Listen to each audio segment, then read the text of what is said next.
Hello and welcome to Cycles of Time, your weekly guide to what's happening on Earth as we make our revolutionary journey around the sun. For time immemorial, our human ancestors have created myths and meanings to help us adapt and thrive as seasons change. Join me each week to explore the intersections of these ancient cycles, from the indigenous medicine wheel to the pagan wheel of the year, the Babylonian and Greek Zodiac to the I Ching, the ancient Chinese book of changes. I'm your host, Allison Dale, and this is the Cycles of Time podcast.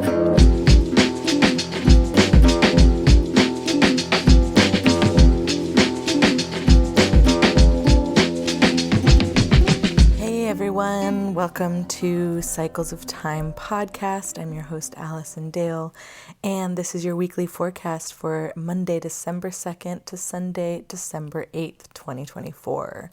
This episode is called Dripping Water Hollows Out Stone, focusing on the gate of fixed rhythms this week.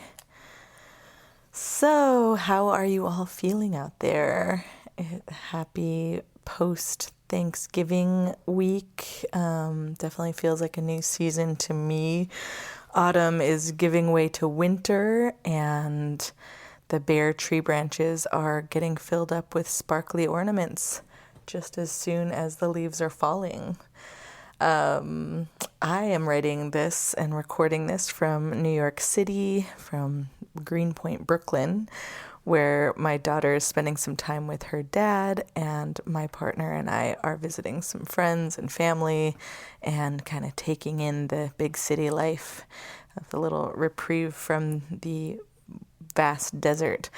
We came up here, I guess it's been a little over a week, and I feel very in the saturation of the city right now. I'm familiar with New York, but I'm always taken aback by how energetically different it feels than Santa Fe, New Mexico, where I live.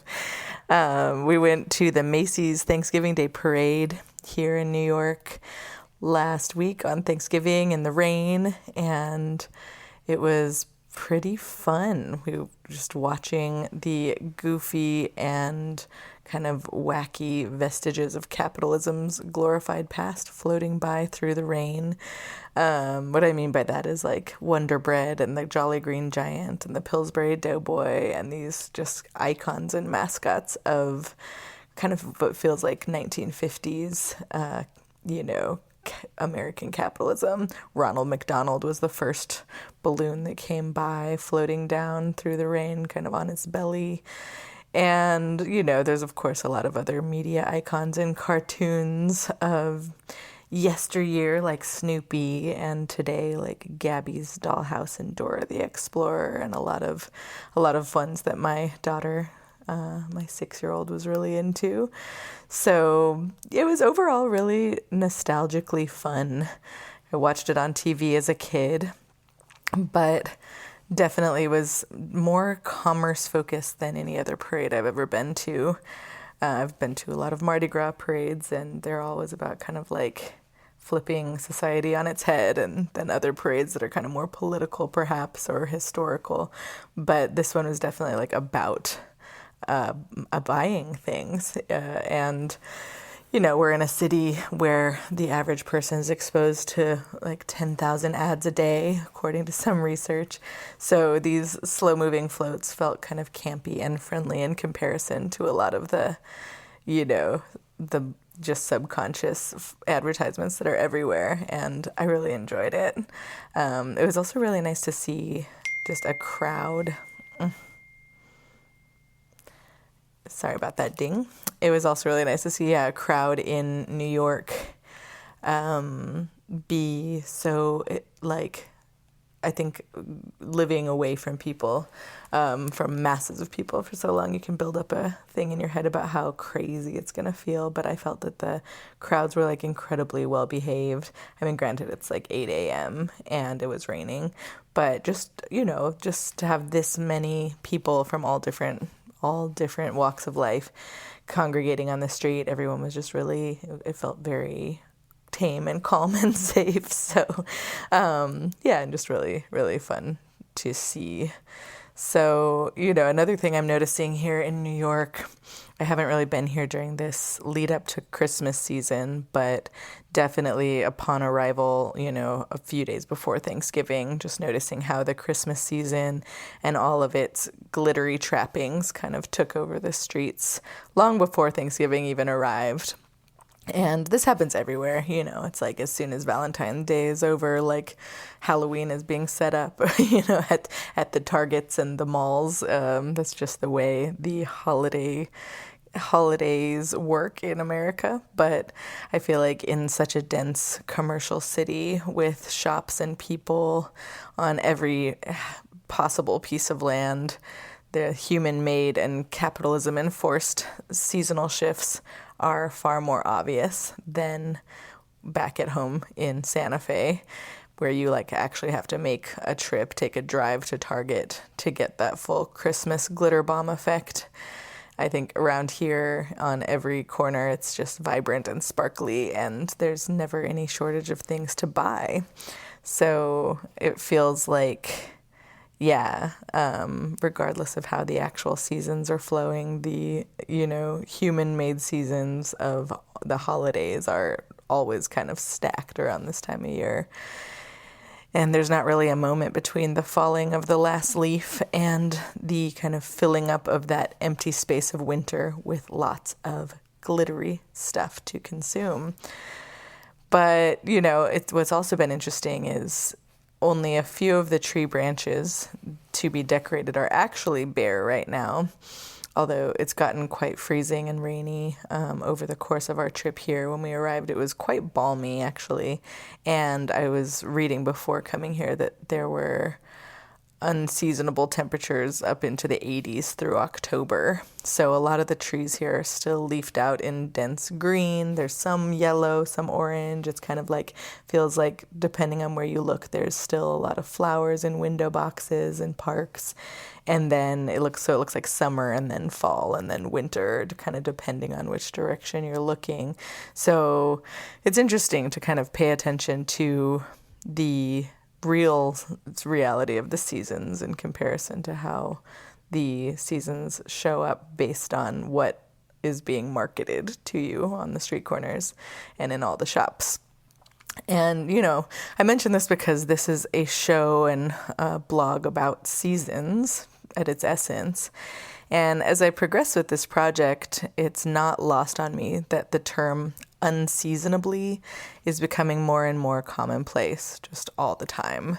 I feel like the unseasonable weather, right? And sometimes I get caught up with the irony of this because my desire in bringing this weekly forecast to you all is to kind of demonstrate how a connection with the cycles of time and the wheel of the year and the seasons, the changing seasons here on Earth, can really make us feel grounded and centered in our bodies being connected to the Earth in a really inexorable way. But occasionally when the unseasonable weather keeps showing its face in a blatant way, I have doubts about whether that grounding and centering is actually true. I'm like, oh my God, has climate change made it impossible to feel grounded and centered in this ancient tracking of the seasons that's been happening for millennia? Are we so far beyond that? And I just, after about 7 days in the city, my partner and I were like, okay, let's put on a nature documentary, just needing a little fix of vast wilderness.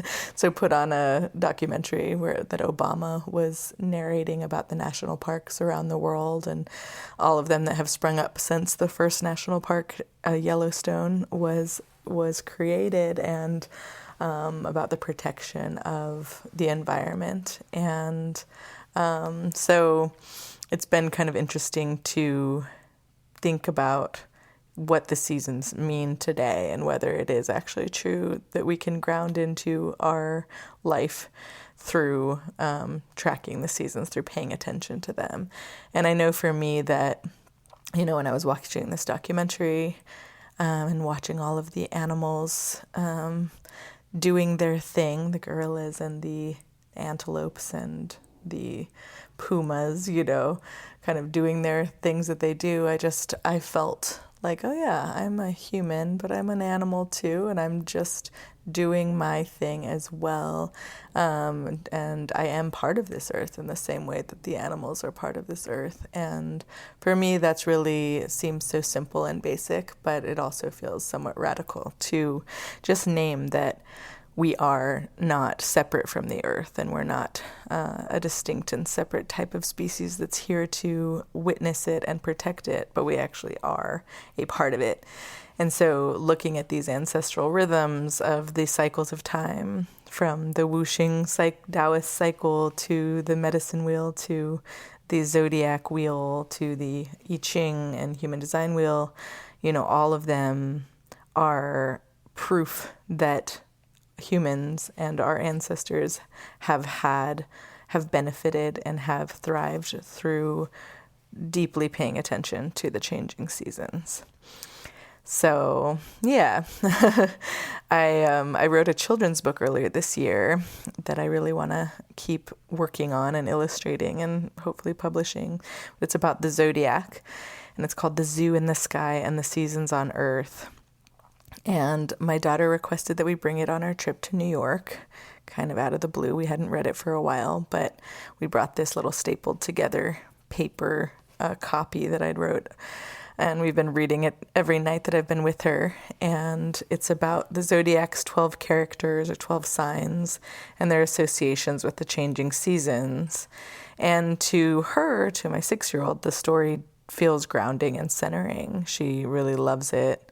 And it just makes me wonder if it's just a story and if climate change has made this age-old ability to tune into the wheel of the year yet another thing that we can't rely on. I do myself feel climate grief and recognize that tying ourselves to a notion of how each season is supposed to be could be quite anxiety-inducing, actually, because we're seeing like, oh, it's not supposed to be green here in New York. It's like December. What's going on? And so, that could be the opposite of grounding if we're thinking about how it's supposed to be.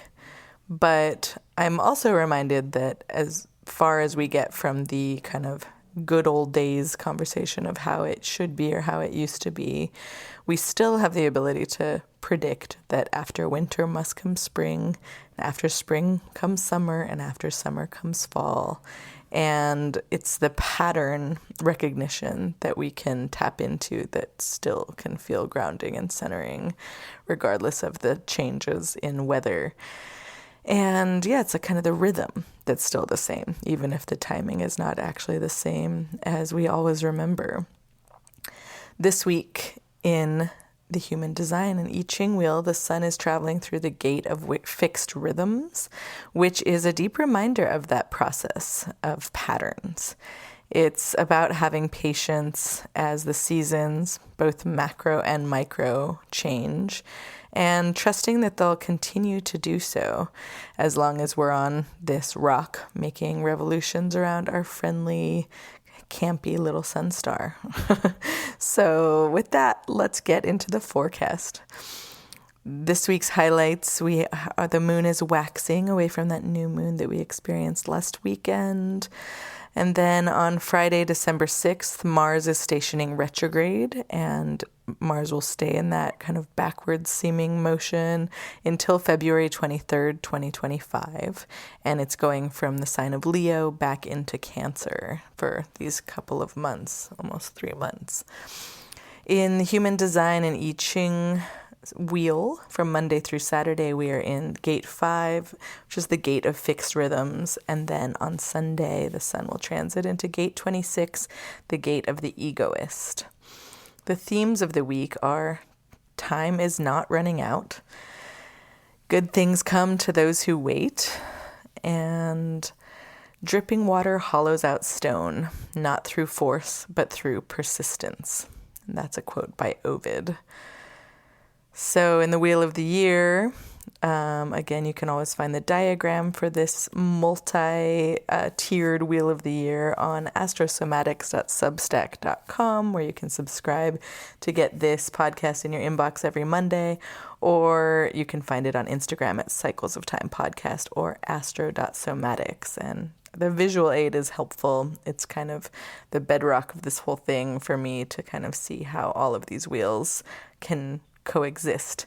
But in the wheel, we are currently in the medicine wheel direction north, which represents wind, elderhood, and spirituality. We are in the whooshing cycle element of water. And we'll talk a little bit about that as we're kind of just transitioning from metal into water. So we're on that cusp. It's not like a distinct date when that shift happens. It's more of a gradient and really depends on where you are in the world and what it feels like. But for me, I feel like we're definitely entering water territory now that we're in December. And we're in the pagan season, Samhain, still kind of between Samhain and Yule. Yule is going to be on December 21st, the winter solstice and beginning of Capricorn season. The Zodiac season of Sagittarius from November 22nd to December 22nd or 21st. We're in the waxing moon phase, and then, the I Ching hexagram 5, which is water over heaven, also known as patience or the gate of fixed rhythms for the most of this week. So, jumping into this week's transits, the Taoist season of water and the gate of fixed rhythms. We are in, in the whooshing Taoist 5-element Wheel of the Year or five-phase Wheel of the Year. We're transitioning from metal to water right now.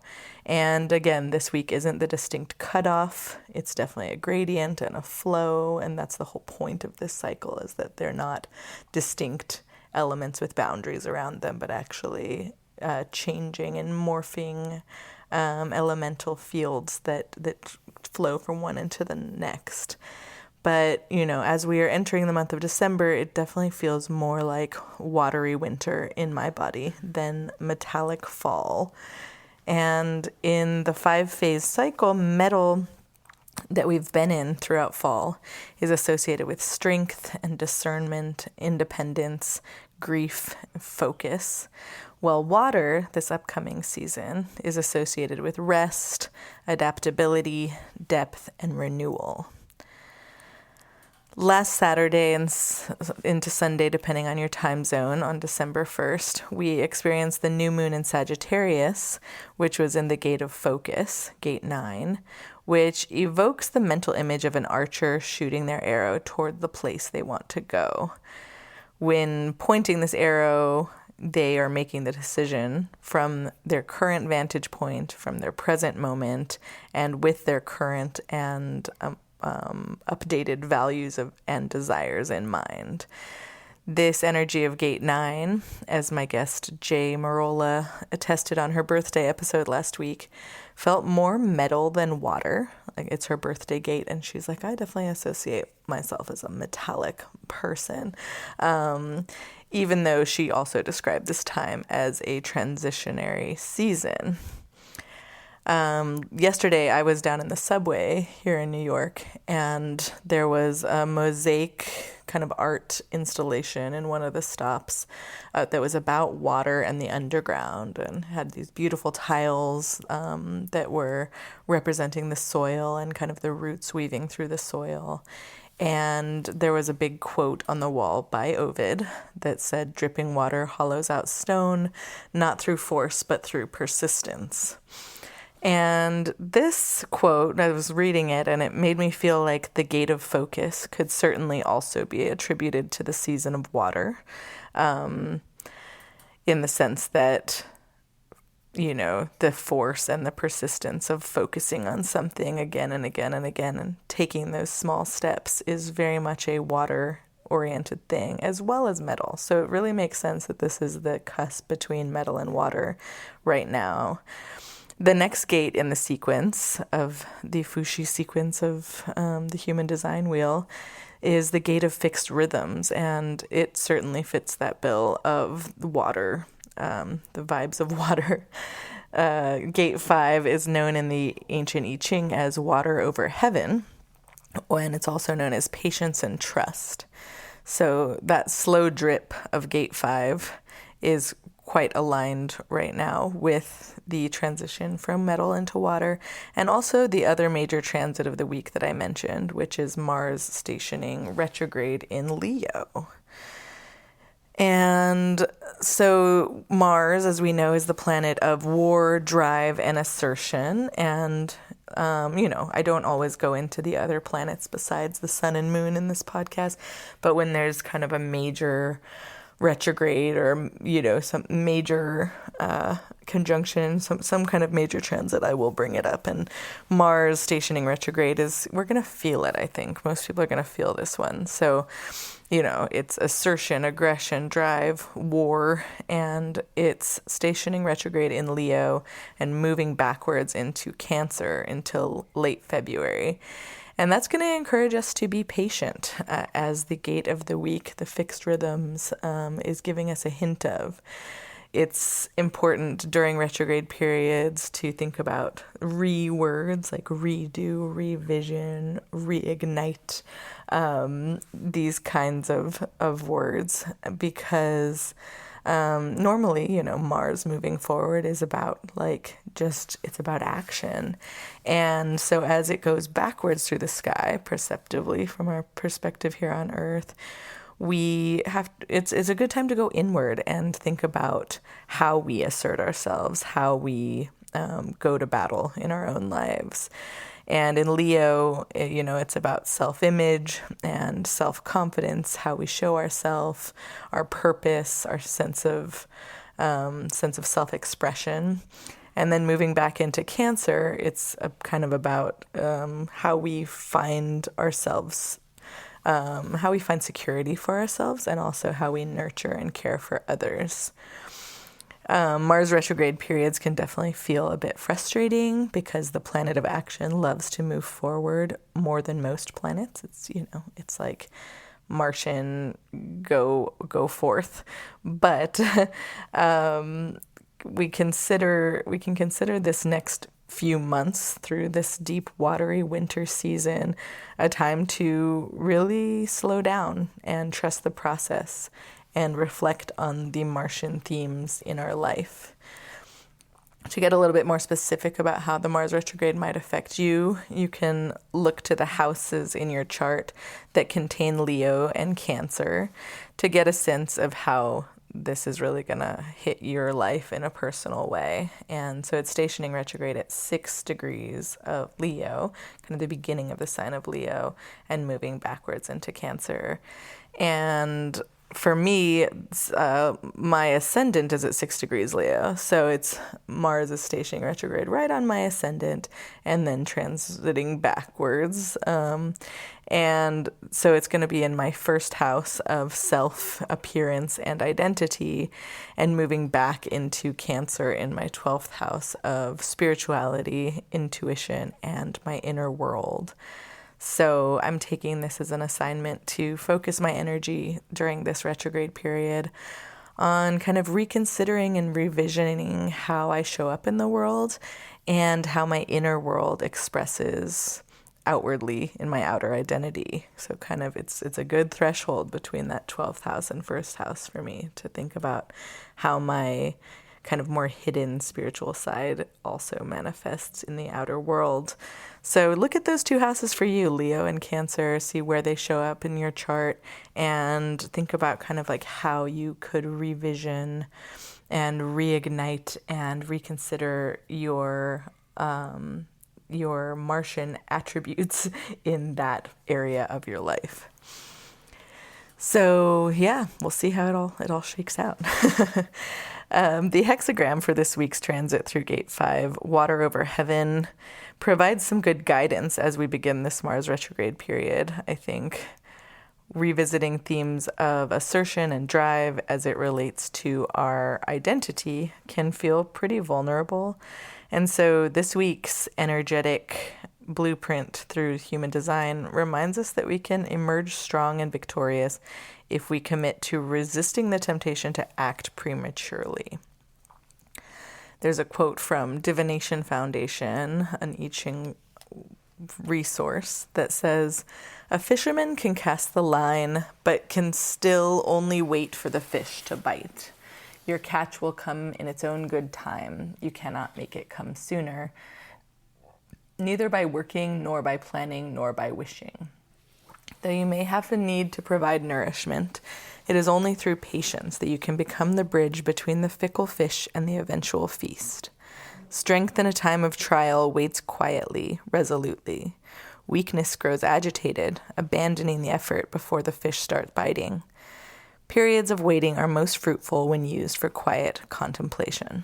This is patience."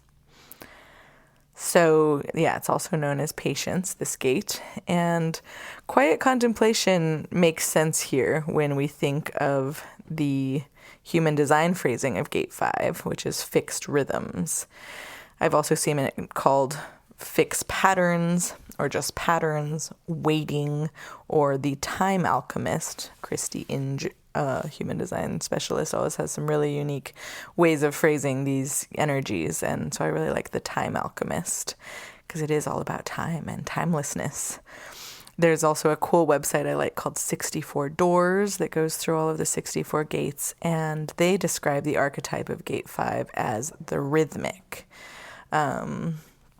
And they say that this archetype experiences rhythm deeply, like the natural pulse of his heart and in his cells. He enjoys fixed rhythms and tempos that he can rely on. The rhythmic therefore finds great satisfaction in mundane rituals and routines that attune him to the vibrations of all life.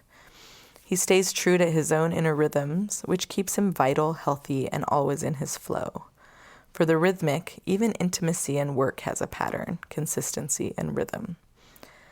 In the bigger perspective, the rhythmic fixes the pattern of all life, holding all creatures and humans together in a wider universal rhythm, creating resonance through his heart and breath, and naturally adjusts the tempo and timbre, so the rhythm is harmonized and not forced. Out of this archetype emerges a deep sense of security that comes from knowing that everything is following a universal flow. So, yeah, this felt very connected to the documentary I was just watching, and just that being in a city of so many different types of people and types of experiences too. It's kind of like there's a pulse and a rhythm to New York City. There's a pulse and the rhythm to Patagonia that I was watching on the documentary, and just recognizing that our flows are part of a larger flow. Our rhythms and patterns are part of a larger rhythm as well. So again, that's from 64 Doors. I really like what they're putting out there into the world, so check them out.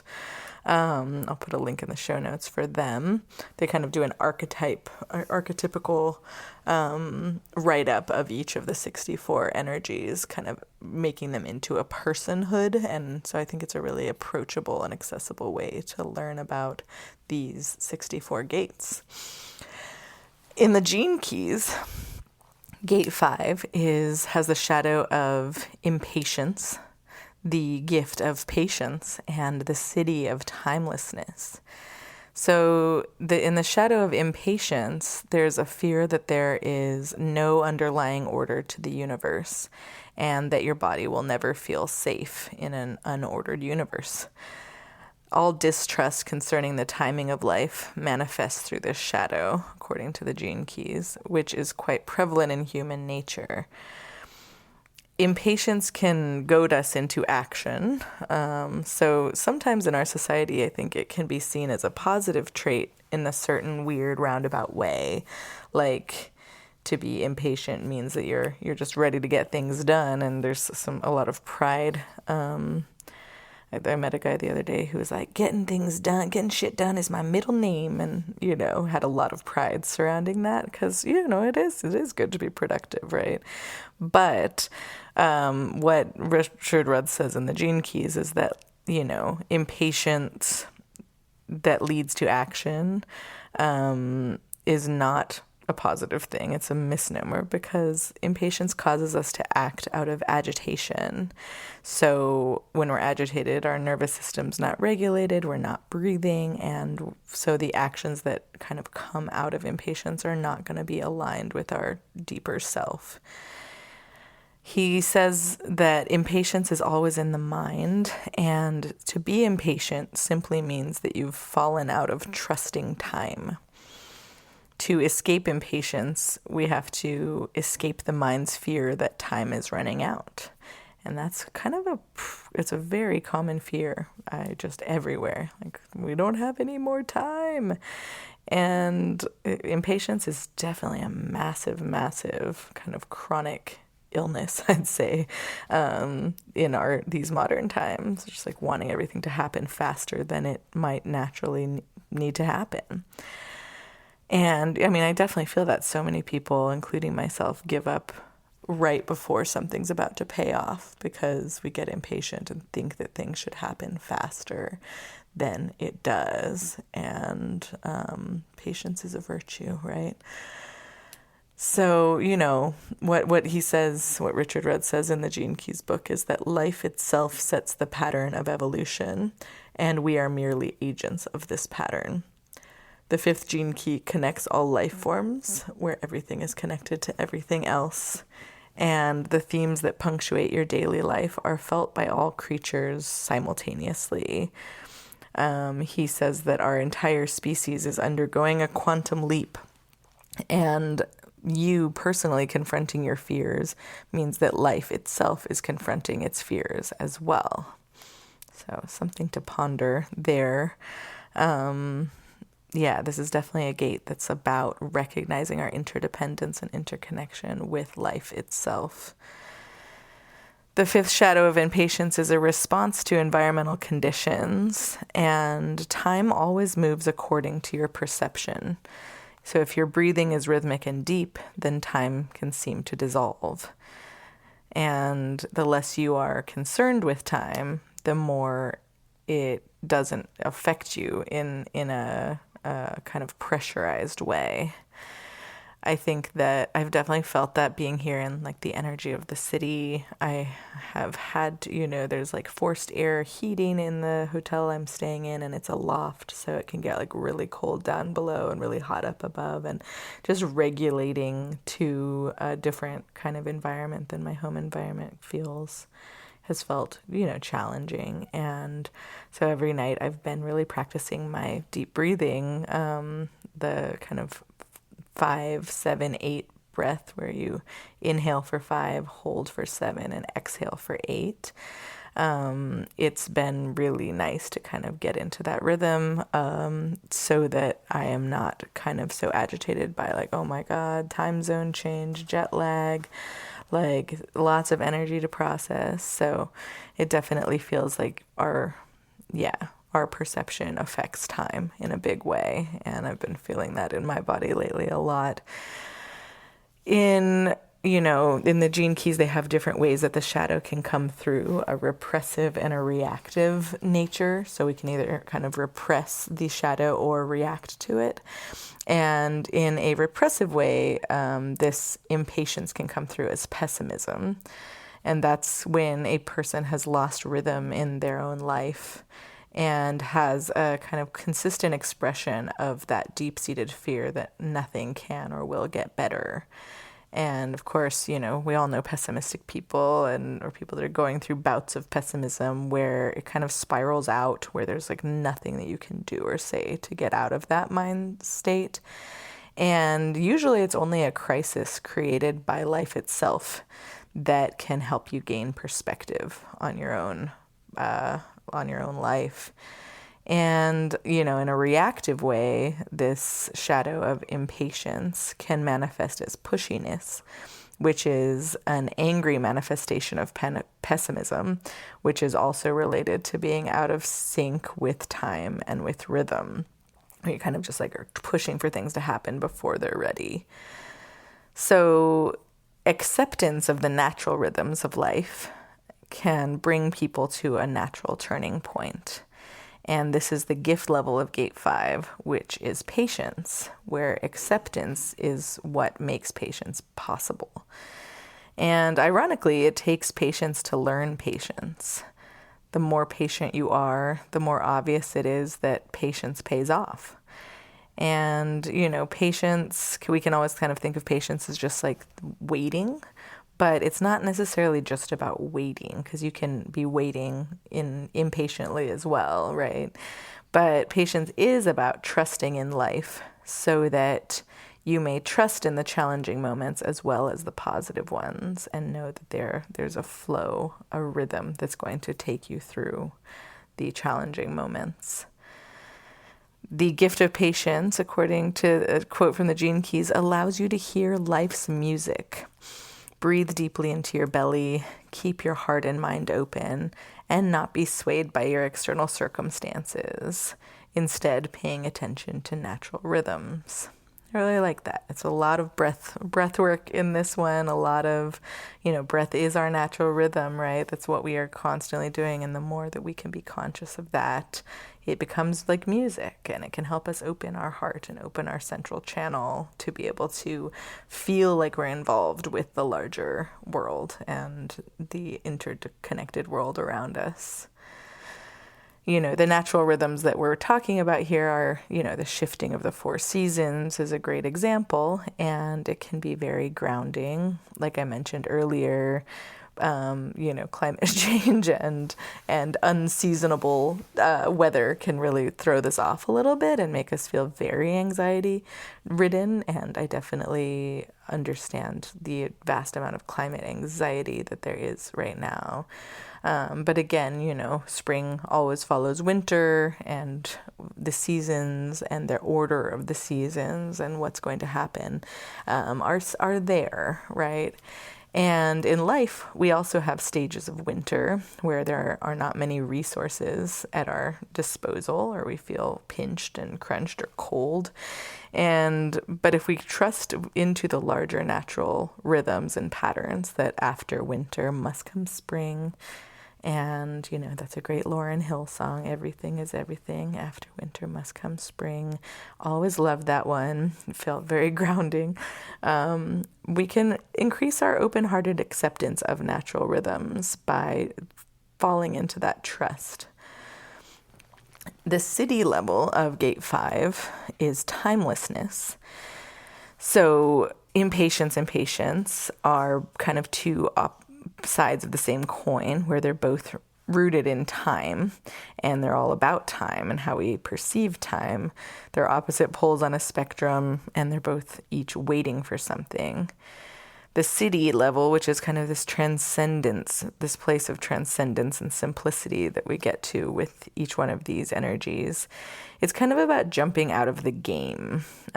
Several weeks ago in Scorpio season, we had the gate of the game player, which was about let's go all in, let's jump into the game. It was right after the gate of the cauldron, which is kind of about like mixing everything together and just getting into it. And now here we are in Sagittarius season, kind of ready to see that there is a possibility of getting out of the personal game that we are all playing, to look at it from a broader perspective, from a more universalized perspective, and a more pattern and rhythm-based perspective. And so the city of timelessness exists in kind of an unborn and undying realm where it transcends time and exists at the frequency of consciousness itself. And so, the city is always like this level of this frequency. I do enjoy contemplating, because I think the shadow and the gift of these energies are a lot easier to kind of see their polarities and see how we are evolving from one to the next. But the city is kind of like the background frequency of all of it, just being like, what is this whole thing about? And so time and timelessness is what we're focusing on this week. Larger patterns, rhythms in our own life that affect the rhythms of life itself. For me, I yeah, it's definitely amazing to be like in a new environment, traveling, and especially a dense urban environment, to like really think about time. I've been sleeping in, till like really late every day, and there's no windows in my loft that I'm staying in except one that leads to an alleyway, so it feels like kind of timeless in this apartment building. It's like there's a little bit of kind of filter diffuse light that comes in the morning and stays the same until sunset. So it's like I'm in this place wondering what time it is and have no concept. I know that it's like kind of day or kind of night, but that's about it. And it's really disorienting compared to my house in Santa Fe, which is like massive windows and just that, high desert, bright sunshine almost every day of the year. It makes me realize like how connected I am to sunrise and sunset and the turning of the earth through those metrics. But here in New York, the city that never sleeps, it's like it could be any time and it doesn't really matter. People are still, getting shit done and still doing a lot of things. So it's been a really interesting contemplation when it comes to fixed rhythms. In my personal chart, I have every single Sagittarius gate except for gate 5 active in my body graph. But my partner and my daughter and my ex-husband, who we're visiting here, all have this gate quite dominant in their chart. So it's been interesting to me to see how, to like look at all of these people who are close to me and see how this polarity of impatience and patience plays out in their lives and in relationships. And I've noted that routines and schedules definitely seem to benefit all these folks in a way that is not quite as needed for me. It's opposite, on the wheel, it's opposite gate 35, which is a gate of like experimentation and seeking out new experiences and kind of adventure. And so I have that opposite gate. It's my Mars gate. And so it's fascinating to see that polarity between the people that I'm spending the most time with, or I've spent the most time with over the past couple of decades, are more in a fixed rhythm, right?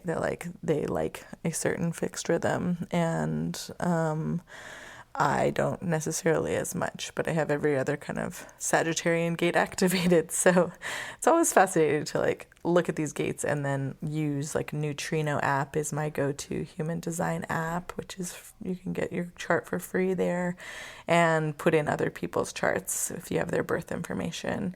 And it's just fascinating to look as we're listening to these episodes and see, who in your close circle has the gates that we're talking about and how that kind of plays out for them. They say that people with gate 5, being 5 is in the sacral center, and that they have a recharging supply of energy to maintain kind of day-to-day workflows. So knowing these 3 people that are very close to me, I would say that more than a strict routine, it's actually about finding out which habits give them vitality and then sticking to those habits, regardless of how quirky those patterns in their life might be. I could go off on some examples, but it's really nice knowing that about these people, because I'm just like, oh yeah, you do like to have a very specific thing that you do every day, and that's okay. It's like sometimes I feel like I need to step in and like help out with it, because I'm like, well, I don't have that. But it's just noticing how some people just have different energies than we do.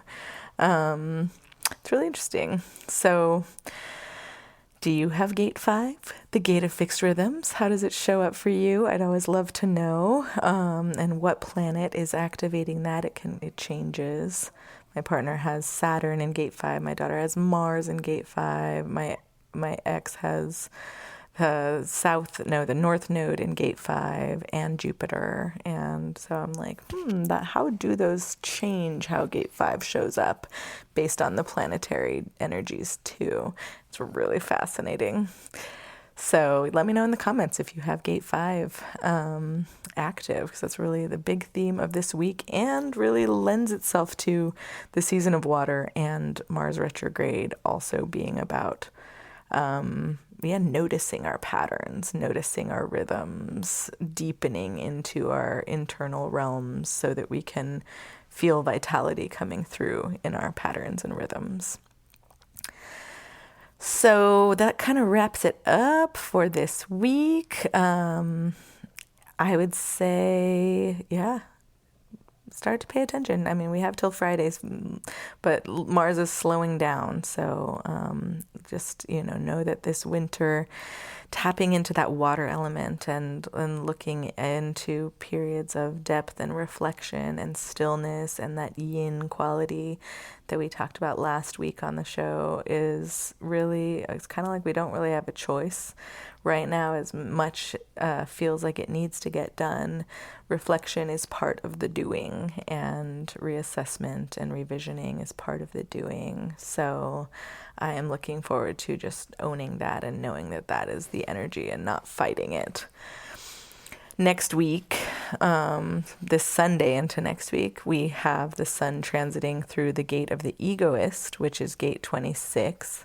This is known in the I Ching as the taming power of the great and has kind of a salesperson energy. So it'll switch things up a bit. It's kind of a lot more about knowing what your rhythms are, knowing what your focus is, your power, your determination, all of these Sagittarian themes that we've been talking about, and kind of interjecting them into the world. But again, we'll be going through that when Mars is starting to be in this retrograde motion. And so, there's a bit of a push and pull there, a bit of a tension perhaps. This gate 26 is my South Node gate, also known as an energy I'm ready to release in this life. So I'm curious to dig into it and see what it feels like and report back.